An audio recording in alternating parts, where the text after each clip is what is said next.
My name is Ajay Kumar Kudaikal, and this is the demo for my version 2 of my National Health Data Dashboard project. In this version, I have made several improvements to the layout, interactivity, and overall user experience based on the feedback and the usability considerations. So let's jump right into it. First, I redesigned the dashboard layout into a clean three grid structure displaying the histogram, the scatter plot, and the choropleth map side by side. This was done to eliminate the need for vertical scrolling, and it provides like an at a glance style of viewing of all the three visualizations.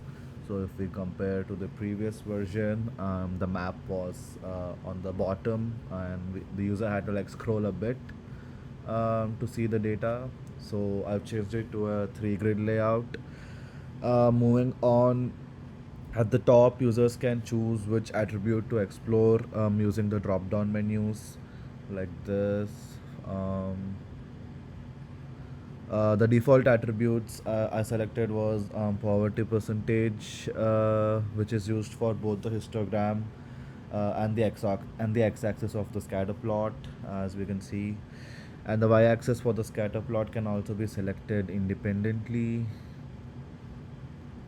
There we go. Each visualization updates dynamically as the selected attribute changes, allowing users to explore the relationship and the distributions across the various health and like the socioeconomic factors. Um, Next, moving on, I've applied a consistent and professional blue-based color palette for clarity, and it gives like a sense of calmness. Different shades and colors, color mapping are used for different attributes to signal that there is a new data dimension that is being explored. For example, if we choose to explore a new data dimension, the color changes, and then the user is basically aware that okay, there is some new data that is being displayed. um, and to explain some of the visualizations, the histogram shows the distribution of the selected attribute across all the US counties. The tooltip appear when hovering on the histogram bars, providing details like range, count, the percentage of the total data, etc. I've also added the x-axis labels and a clear chart title to help users immediately understand what the visualization is conveying. For example, they can read that the histogram is conveying the distribution of the poverty percentage here. This was missing before. There were no titles. The scatter plot also helps the users understand the relationship between two attributes, like how the poverty percentage relates to the median household income, and vice versa. Hovering over a point actually activates the tooltip. It shows the county name and the exact value on the x and y axis. And like the histogram, the scatter plot also now includes x-axis labels and the title.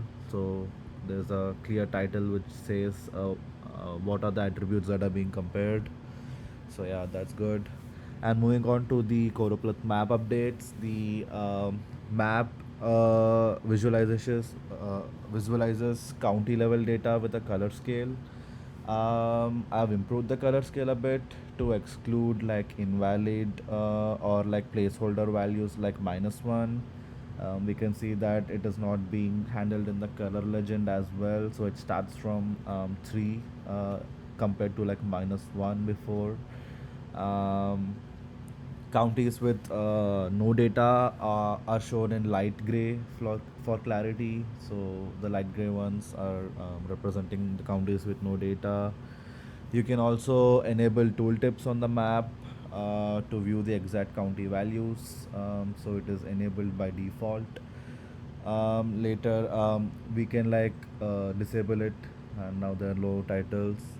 And moving on to the brushing part, a key new feature in the version 2 is the map based brushing.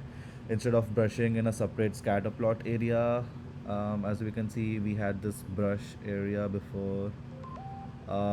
This was not very user friendly. So instead of brushing in a separate scatter plot area, in the version 2, users can directly brush over counties in the choropleth map. We can enable the brush and like take this part. And both the histogram and the scatter plot get updated to show the data from only the highlighted counties. Then we can also enable tooltips. We need to disable the brush so that we can see the information. And if we want to select the update the brushed area, we can just disable the tooltip, enable the brush, and yep. I feel like doing this directly on the map is more user friendly. There is no confusion like before. The user doesn't know what exactly he is brushing. Here they have full control on what they're brushing. I think it's very intuitive and it's a very powerful filter. Yeah, so these changes were guided by the user feedback and from like the feedback that I got after the grading. So I feel like the interface is now cleaner, it's more responsive and easier to use. The chart titles, the tooltips, and like the consistent color schemes, for example. In the previous version, we can see that elderly percentage and percent without health insurance are almost the same color. In the new version, the percent without health insurance is darkish gray color, so it clearly differentiates the two attributes. So yeah, I feel that the brush integration and contributes to a more insightful and engaging experience overall. So these were the key changes, and also coming to documentation, I got a feedback saying that the choices were not justified. For example, in the design choices, I just mentioned like how like the requirements and what I have implemented, but I have added a updated section for choices. For each design choice, I have given my justification and the advantages of making that choice. And at the bottom there is a list of the changes made in the version 2 so that it's easier to like track the changes. The histogram and scatter plot screenshots have been updated. Yeah, and the tooltips are also shown in the documentation, so you can refer to the documentation as well. And that's it. Thank you for watching this demo of the version 2.